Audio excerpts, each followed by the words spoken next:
Hello people! Faz tempo que não falávamos aqui no carro, mas vou passar rapidinho aqui para conversar com você sobre o Minuto Terapia de hoje. Vou falar uma coisa interessante, acabei de sair do curso de inglês e olha, uma sacada genial que você vai pegar hoje, né? Então, entenda algumas coisas muito importantes. Eu saí da aula de inglês e o professor sempre fala, né? Todo mundo sabe disso. O idioma inglês é bem mais fácil do que o idioma em português, porque somos muito mais focados em absolutismo e o inglês é diferente, porque ele está associado a um padrão de contexto. Então, como é contextual, então você vai falando, vai entendendo, é uma dinâmica diferente. Então, eu fiquei pensando, por que que temos tanta dificuldade de falar inglês? Por que temos tanta dificuldade de aprender esse idioma que subentende que suas conjugações de verbos, né, suas conjugações verbais, são mais fáceis do que as nossas, que são todas complexas, e de fato português é mais complexo. Aí eu fiquei analisando pelo seguinte, e entendendo que você tem que falar inglês e pensar como um inglês. Mas como pensar como inglês? De que forma esse pensar vai ser importante no aprendizado do inglês? Então, como você vai pensar em inglês? E daí eu levei isso para dentro da minha área de comportamento humano, levei isso para dentro da minha área em o que realmente emocionalmente isso pode significar, e veja que sacada. Um exemplo. Quando imaginamos o americano, de fato, né, o inglês, e quando observamos ele, temos uma imagem criada, reflexa, dentro da nossa formação, dentro da nossa criação aqui, né, no Brasil, que o americano é rico, né? Temos a primeira imagem, riqueza, gente, né?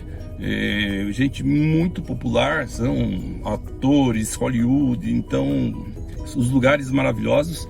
Então damos a eles um conceito de rico. O que isso tem a ver com o conceito que nós temos ao pensar no inglês? Então hoje, vou fazer essa pergunta direto para você. Hoje, você falaria com um médico dentro da minha área de igual para igual? Você se sentiria inferior? Você falaria com um desembargador, um juiz, de igual para igual, sem ao menos sentir inferioridade? Ou você tem dificuldade de falar com uma pessoa culta, esclarecida, né? Você tem dificuldade?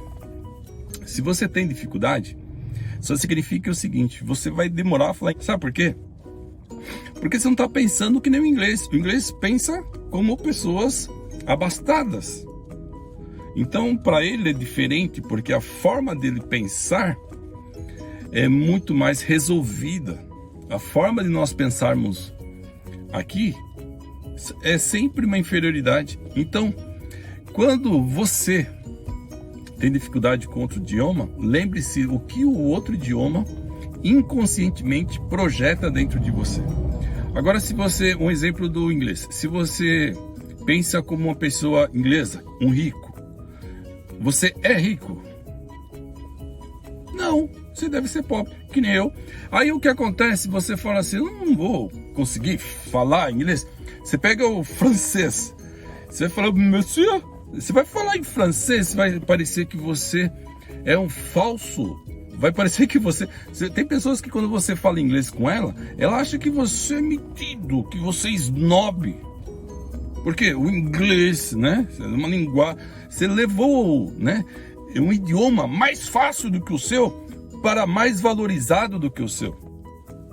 Então, quando você fala no inglês, a sensação americana é realmente de entender as coisas de um outro ângulo. Tem pessoas que são tão inferiores que, para você explicar uma divisão molecular, uma divisão celular, né, para você fazer toda uma pequena explicação como é uma função orgânica, leva muito tempo. Tem pessoas que vão no consultório para me explicar, né? Que se ele fizer isso, fazer isso, acontece isso, dá trabalho para pôr isso na cabeça dela, né? Então, imagine essa pessoa, né? Infelizmente, a inferioridade fez com que ela também não fosse mais pensativa do que pensa. Pensa muito pouco. Não que ela não seja inteligente, só que parou de estimular o fluxo de pensamentos. Pensa pouco. Eu, né, de fato, gosto de pensar bastante, porque estou associado a isso dentro do meu trabalho, da minha profissão. E aí, então, você pega lá, vai falar inglês. Como vai falar inglês? Se você não se sente em inglês, não tem essa compostura emocional, porque você não quer pensar da forma que eles pensam, porque eles são muito mais práticos. A pessoa, quanto mais se desenvolve mentalmente, fisicamente, ela é muito mais prática. Um exemplo, você faz uma atividade física, academia, você se torna uma pessoa muito mais ágil, dinâmica. Levanta, estiver sentado, levanta, sobe uma escada, volta, faz isso, faz aquilo. Isso é a disposição por conta do seu condicionamento, da sua aptidão física. Então, agora você pega uma pessoa lá que é obesa, uma pessoa sedentária, você fala, levanta, pega para mim isso lá, levanta. Só para levantar do sofá dá um trabalho gigante, a pessoa fica lá, levanta, depois tem que esticar a coluna, e tem dor ao levantar, prefere até ficar deitado. Então, são diferentes tipos que realmente gera. E é assim a mente. Quando a pessoa não exercita novos pensamentos, não abre ligações, neurotransmissores, não ativam funções neurológicas novas, e aí a pessoa, para falar, explicar para ela. Então tem coisas, um exemplo, dentro da minha área, tem coisas que você não precisa falar para mim, eu entendo sem a sua verbalização. Se você falar ou não falar, não vai fazer diferença, porque dá para fazer sim uma leitura imediata de quem você é, da forma que você pensa, da forma que você age, exatamente pelo seu comportamento, pelo seu estereotipo, fisicamente falando. Moçada, vamos lá, Minuto Terapia. Agora você estava estacionado, vamos pro consultório? Bora lá? E ó, tem novidade essa semana para nós no Minuto Terapia com novidade.